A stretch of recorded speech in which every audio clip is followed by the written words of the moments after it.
नमस्कार दोस्तों, मैं सूरज शर्मा। आपका मेरे YouTube channel all in one Suraj Sharma पर स्वागत है। जैसा कि आपने वीडियो के थंबनेल में देख ही लिया होगा कि master rules of passive voice.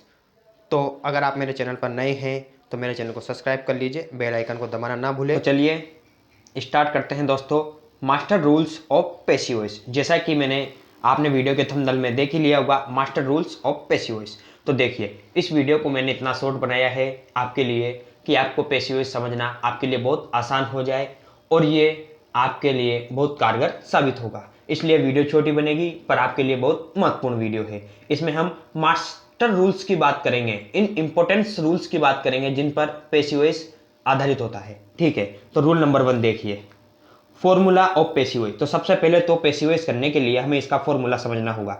जो इसका फॉर्मूला होता है be form plus past participle. तो पास्ट पार्टिसिपल मतलब क्या होता है?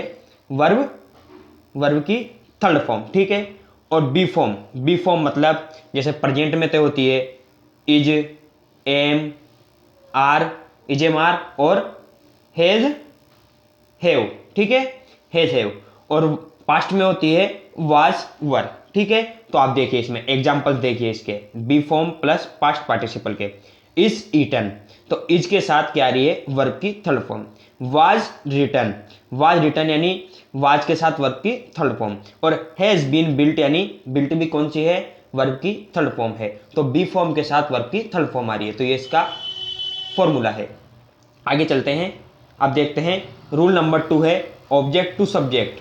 मतलब इसमें क्या होता है पैसिव वॉइस में कि दिया गए ऑब्जेक्ट को हम सब्जेक्ट के रूप में इसको कन्वर्ट कर देते हैं, इसको मतलब सब्जेक्ट के रूप में यूज कर लेते हैं, जिसलिए पैसिव वॉइस बनता है। तो देखिए, in passive voice the object of the active sentence become the subject.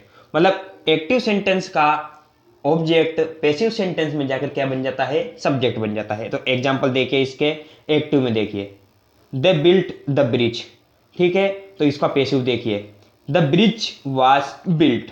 इसमें मतलब आपको दिख रहा होगा द ब्रिज वाज बिल्ट, तो मतलब इसमें ब्रिज को बनाने वाले का पता नहीं चल रहा है कि ब्रिज किसके द्वारा बनाया गया है। ठीक है, ये देख लीजिए इसका एक्टिव पैसिव आपने देख लिया। आगे चलते हैं, आगे देखिए रूल नंबर 3 है ड्यूअर इज ऑप्शनल। मतलब ड्यूअर यानी कर्ता। तो वाक्य का कर्ता क्या होता है? ऑप्शनल होता है।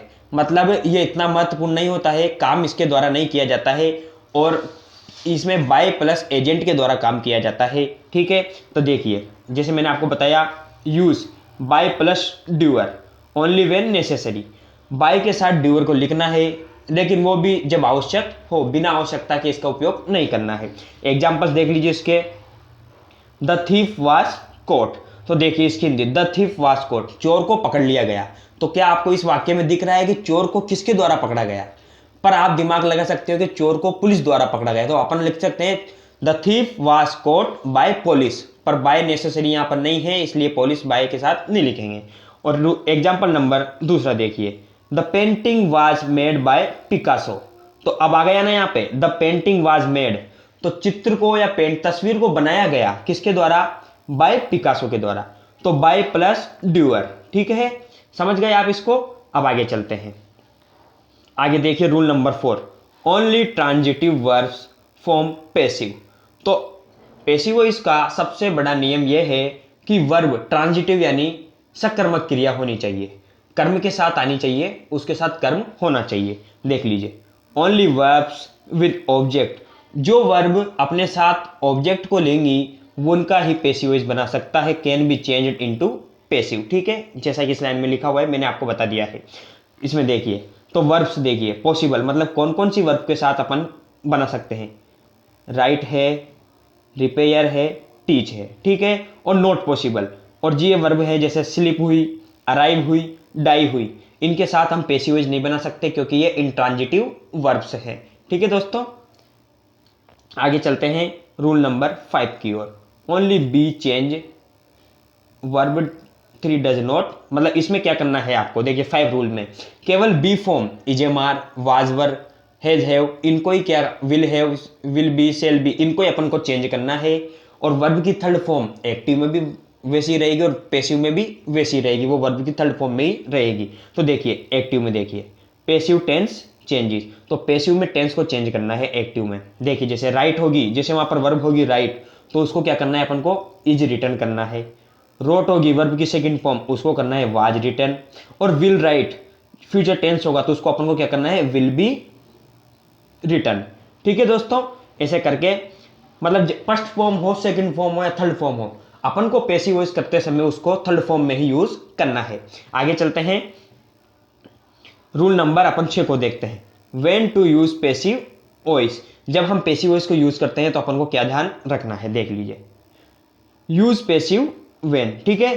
ड्यूअर इज अननाउन, मतलब कार्य को कर्ता करने वाला को कार्य को करने वाले का पता नहीं होता है, ये अननाउन होता है। ठीक है, सबसे बड़ी बात ये इसका मास्टर रूल्स है। ड्यूअर इज अनइम्पोर्टेंट, कार्य को करने वाला महत्वपूर्ण नहीं होता है। अनइम्पोर्टेंट यानी अमहत्वपूर्ण, ठीक है, इंपॉर्टेंट नहीं होता है। ड्यूअर इज ऑब्वियस, और कार्य को करने वाला जाहिर होता है, प्रत्यक्ष होता है। ठीक है, आपको इस बात को ध्यान रखना है। और फोकस ऑन रिजल्ट, और पैसिव वॉइस में कर्ता पर ध्यान न रखकर कार्य पर ध्यान रखा जाता है। Dual focus is on result, केवल परिणाम पर ही फोकस किया जाता है।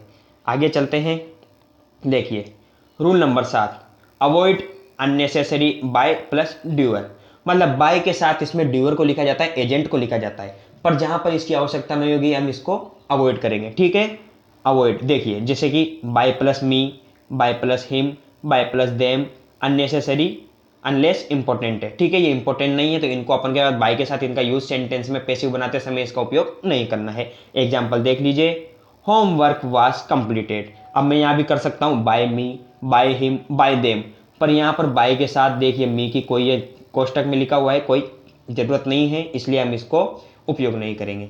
अब आगे देखते हैं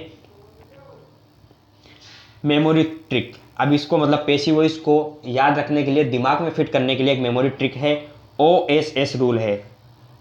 ओ क्या है, ऑब्जेक्ट सब्जेक्ट में ट्रांसफर हो जाता है, और सब्जेक्ट को क्या करते हैं, ऑप्शनल है, ये बाय के साथ चल जाता है। बाय के साथ भी वहाँ जहाँ नेसेसरी होगा वहाँ चल जाएगा, अननेसेसरी में इसका उपयोग नहीं करेंगे। और इसका फॉर्मूला जो आपको याद रखना है पैसिव का, be form plus verb third बराबर क्या होता है, पैसिव सेंटेंस। ठीक है, धन्यवाद दोस्तों, वीडियो पसंद आई तो वीडियो को लाइक करें, चैनल को सब्सक्राइब करें, और इंग्लिश ग्रामर से जुड़ी और इंग्लिश लिटरेचर से जुड़ी महत्वपूर्ण वीडियोस के लिए आप मेरे चैनल के साथ जुड़े रहें। धन्यवाद, जय हिंद, जय भारत। मिलते हैं नेक्स्ट वीडियो में।